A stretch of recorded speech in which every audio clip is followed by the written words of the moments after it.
पेढ्यातून गुंगीचं औषध आणि अत्याचार, MMS दाखवून धमक्या, 60 लाख लुबाडले. मुख्याध्यापकाचे कान समोर. ती शिक्षिका होती. दुर्दैवाने पती निधनानंतर 2 मुलांचे संगोपन करत ती वडिलांच्या आधारावर होते. ज्ञानदानाचे पवित्र कार्य करत होते. आर्थिकदृष्ट्या ती सधन होते. हे सगळे त्या शाळेच्या मुख्याध्यापकाने हेरलेले होते. तरुणबाई, पैसा आणि तिला कोणाचा आधार नसणे या सगळ्याचा विचार करून त्याने डाव साधला. तिला गुंगीचे औषध असलेला पेढा खायला देऊन तिच्याशी शरीर संबंध केले. या संबंधाचा व्हिडिओ केला असून तो व्हायरल करेन असे तिला धमकावले. ब्लॅकमेल करत या नराधमाने तिच्यावर वारंवार अत्याचार केले. इतकेच नाही तर तिची जवळपास 60 लाखांची लुबाडणूकही केली. या दुर्दैवी घटनेचा सविस्तर वृत्तांत पुढे पाहण्या अगोदर जर तुम्ही या चॅनेलवर जर नवीन असाल तर प्लीज आपल्या ह्या मराठी चॅनेलला नक्की सबस्क्राईब करा. ती मूळची धुळ्याचीच, जन्मताच दिसायला सुंदर आणि अभ्यासामध्ये हुशार धडपडी मुलगी, कामामध्ये स्वतःला गुंतवून ठेवणारी. ती वयात येताच तिच्या पालकांची तिचे लग्न एका तरुणाशी लावून दिलं.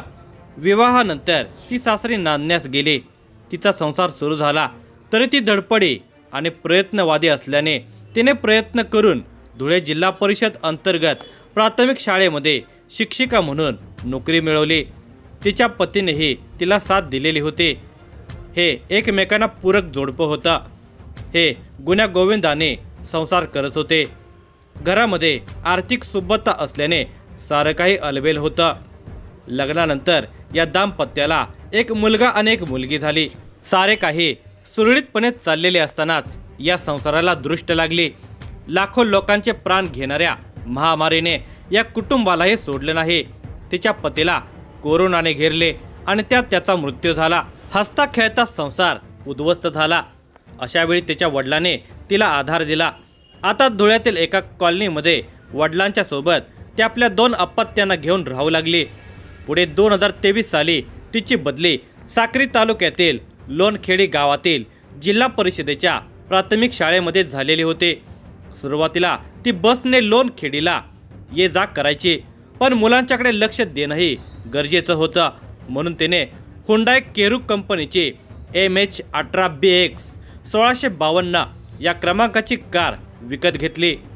आता ती कारने धुळ्याहून लोणखेडी आणि लोणखेडीवरून धुळे अशी ये जा करू लागलेली होती. त्यासाठी तिने धुळे शहरातील जिल्हा क्रीडा संकुल परिसरामध्ये राहायला असणाऱ्या खाजगी चालकाला आपली कार चालवण्यासाठी नोकरीला ठेवलेले होते. सविता लोणखेडीच्या शाळेमध्ये शिक्षिका म्हणून नोकरी करत होते. त्या शाळेमध्ये धुळ्याच्याच देवळाली विवेकानंद कॉलनीमध्ये वास्तव्याला असणारा सुखलाल रामभाऊ बोरसे हा मुख्याध्यापक म्हणून कार्यरत होता. एके दिवशी शाळा सुटायच्या दरम्यान मुख्याध्यापक सुखलाल बोरसे यांना त्यांच्या घरून कॉल आला. त्यांचे कोणतरी नातेवाईक आजारी होते. त्यांना तत्काळ धुळे येथे बोलावलेले होते. सुखलाल बसने ये जा करत असायचे. त्या दिवशी त्यांना घरी लवकर जायचे होते म्हणून त्यांनी तिच्याकडे विचारणा केली.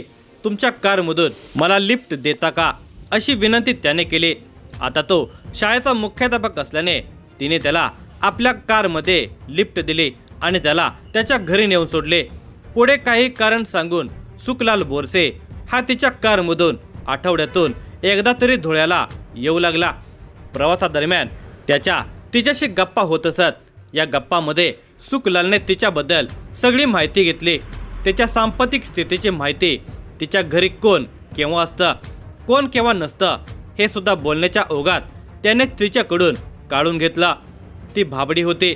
सुखलाल मुख्याध्यापक आहेत व आपले सहकारी आहेत या भावनेने ती मनमोकळेपणाने बोलत होते. त्याने मात्र हळूहळू त्याच्या भोवती जाळे आवळण्यास सुरुवात केली होती. दिनांक 14 ऑगस्ट 2023 रोजी मुख्याध्यापक सुखलाल बोरसे हे उदास आणि चिंतित दिसले. न राहून तिने त्यांना चिंतेचे कारण विचारले. उद्या मुलीचा शैक्षणिक फॉर्म भरण्याचा शेवटचा दिवस आहे. त्यासाठी 3000 रुपये भरावे लागणार आहेत. पण माझ्याजवळ पैसे नाहीत. उद्या फॉर्म भरला गेला नाही तर मुलीचे 1 वर्षाचे नुकसान होईल. त्या काळजीत असल्याचे मुख्याध्यापक सुखलाल बोरसे यांनी तिला सांगितले.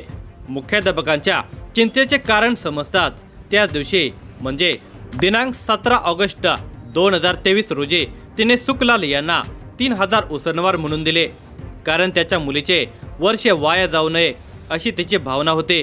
दुसऱ्या दिवशी म्हणजे 18 ऑगस्ट 2023 रोजी सायंकाळी नित्य नियमाप्रमाणे तिचे वडील घराबाहेर होते. 8 वाजेपर्यंत ते घरी येणार नव्हते. मुलगा आणि मुलगी शिकवणीनिमित्त घराबाहेर होते. ते सुद्धा 8-8:30 वाजेपर्यंत घरी येणार नव्हते. घरात ती एकटीच होती. हे माहिती असलेला सुखलाल अचानकपणे तिच्या घरी आला. अचानक आपल्या घरी मुख्याध्यापक आल्याचे पाहून ती आश्चर्यचकित झाली. तिने त्यांचे आदरातिथ्य करून घरी येण्याचेही कारण विचारले.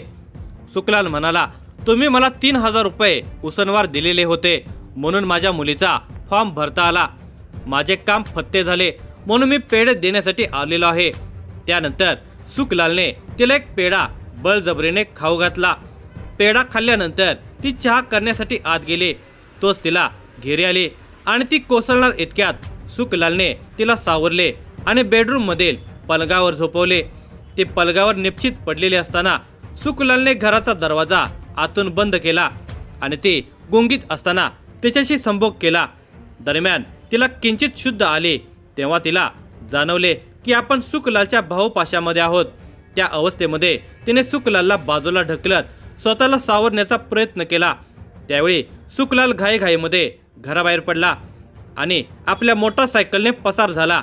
आपल्या इज्जतीचा पंचनामा नको म्हणून त्या अवस्थेतही स्वतःला तिने सावरले, पण मनातून ती हादरलेली होती. कुणाला सांगता येत नव्हते. सुखलालबाबत मनात घृणा निर्माण झालेली होती. संताप आलेला होता, पण तिने सारे काही इब्रतीसाठी लपवून ठेवलेले होते. सुखलाल हे जाणून होता की ती कुणाला हे सांगणार नाही, त्यामुळे तो निर्धास्त होता. एके दिवशी लोणखेडी शाळेमध्ये असताना सुखलालने त्याच्या घराच्या कर्जाचा हप्ता भरण्यासाठी तिच्याकडे 50,000 रुपयांची मागणी केली, पण तिने पैसे देण्यास स्पष्टपणे नकार दिला. दुसऱ्या दिवशी शाळेतच एकांतात सुखलालने तिला बोलावून स्पष्टपणे दमच दिला. जर तू घराचा हप्ता भरायला 50,000 रुपये दिले नाहीस तर त्या दिवशी जे मी काय केलं आहे त्याचा व्हिडिओ मी प्रसारित करून तुझ्या अब्रूचे धिंडवडे काढेन. हे ऐकून ती हादरूनच गेली. तिला दरदरून घाम फुटला.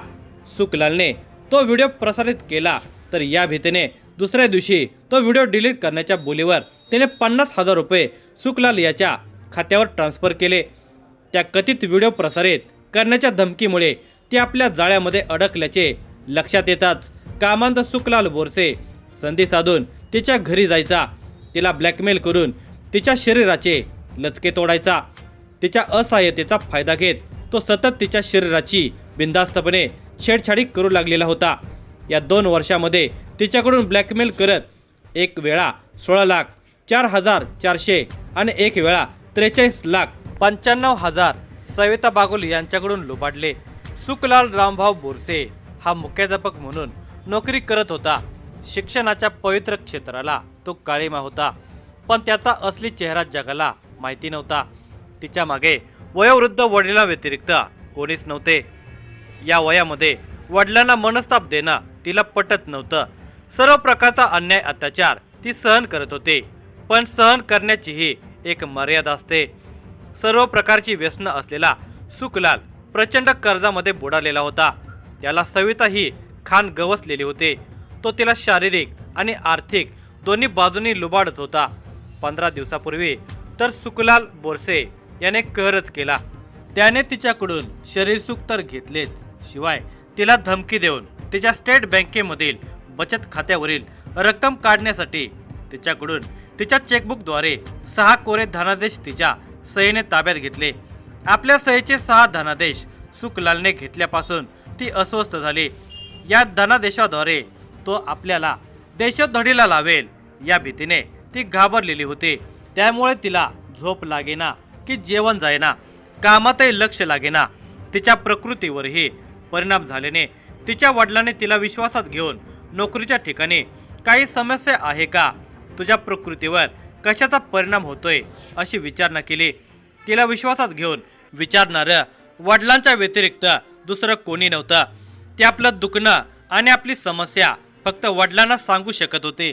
वडिलांना सांगून त्यांना होणाऱ्या मनस्तापाला ती घाबरत होते. पण आता प्रकरण गळ्याशी आलेलं होतं. कुणाच्या तरी कानावर घालून त्यांचा सल्ला घेणं गरजेचं होतं. अशा वेळी वडिलांनी तिला विचारल्यावर तिलाही राहवले नाही. तिने आपले मन आपल्या जन्मदात्यापुढे मोकळे केलं. तिची हकीकत ऐकून वडील प्रथमतः हबकले, पण आपण हतबल झालो तर तिची मनस्थिती अधिक बिघडेल म्हणून त्यांनी तिला धीर दिला. तुझी यामध्ये काहीही चूक नाही. ज्याच्यावर तू उपकार केलेस, ज्याच्या मदतीला तू धावून गेलीस, त्यानेच तुझा गळा कापला. आता तू कुठलीही भीती बाळगू नकोस. कोण काय म्हणेल याकडे फार लक्ष देऊ नकोस. संबंधित नराधमाला कायद्याने आपण धडा शिकवू. मी तुझ्या बरोबर आहे, तू घाबरू नकोस. हिम्मत करून त्यांनी त्यांच्याशी संबंधित धुळ्यातीलच घरापासून 5 किलोमीटर अंतरावरील देवपूर पोलीस स्टेशन गाठले. पोलीस स्टेशनचे प्रभारी सहाय्यक पोलीस निरीक्षक सचिन कापडणीस यांची भेट घेतली आणि त्यांना घडलेली हकीकत सांगितली. असहाय्य विवाहितेचा विश्वासघात करून तिच्या उपकाराची परतफेड करण्याऐवजी तिच्या असहाय्यतेचा कामांध मुख्याध्यापकाने गैरफायदा घेतलेला होता. त्या विधवेशी नीच कर्म तर केलेच होते, पण आर्थिक लूटही केल्याचे सहाय्यक पोलीस निरीक्षक सचिन कापडणीस यांना कळताच त्यांनी त्यांना धीर दिला. कोण काय बोलेल याचा विचार करू नका. प्रसंगी कुणी आपल्या मदतीला येत नाही. बोलणारे 4 दिवस बोलतील, नंतर विसरून जातील, पण कामांध नराधमाला जन्माची अद्दल घडणे गरजेचे आहे. पोलीस विभाग तुमच्या बरोबर आहे. आम्ही तुम्हाला संरक्षण देऊ आणि कामांध नराधमाला धडा शिकवू, असा दिलासा सहाय्यक पोलीस निरीक्षक कापडणीस यांनी दिल्याने त्यांना हिंमत आली. ते आपल्या मुलीला पोलीस स्टेशनला घेऊन आले. तिच्या तोंडून तिच्यावर झालेला अन्याय अत्याचार ऐकल्यानंतर पोलिसांनी सविताची लेखी फिर्याद लिहून घेतली. तिची फिर्याद दाखल करून घेतल्यानंतर सहाय्यक पोलीस निरीक्षक सचिन कापडणीस यांनी या घटनेची माहिती पोलीस अधीक्षक श्रीकांत धिवरे यांना दिली. त्यांच्या मार्गदर्शनाखाली देवपूर पश्चिम पोलीस स्टेशनला नराधम, कामांध, विश्वासघातकी मुख्याध्यापक सुखलाल रामभाऊ बोरसे विरुद्ध भारतीय न्याय संहिता 2023 चे कलम 64, 75, 123, 304(2), 151(2), 351(3) अन्वये गुन्हा दाखल केला व संबंधित संशयित आरोपी सुखलाल रामभाऊ बोरसेला गजाआड केले. ही कारवाई सहाय्यक पोलीस निरीक्षक सचिन कापडणीस यांच्या मार्गदर्शनाखाली पोलीस उपनिरीक्षक साईनाथ तळेकर व त्यांच्या इतर सहकाऱ्यांनी केली.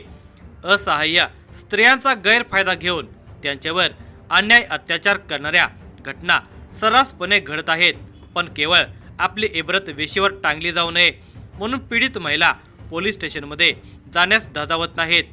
पण वडिलांच्या प्रोत्साहनामुळे तिने हे धाडस दाखवले. तिचे भाव म्हणून पोलीस अधिकारीही तिच्या मदतीला धावून आले. कायद्याच्या चौकटीमध्ये संयुक्तिक कारवाई केली. ही घटना समाज पुरुषाला जागृत करणारी आणि पीडितांना प्रेरणा देणारी आहे. तिने धाडस दाखवल्याबद्दल त्यांचे कौतुक होत आहे. संबंधित नराधमाला कडक शासन होण्याची अपेक्षा व्यक्त केली जात आहे.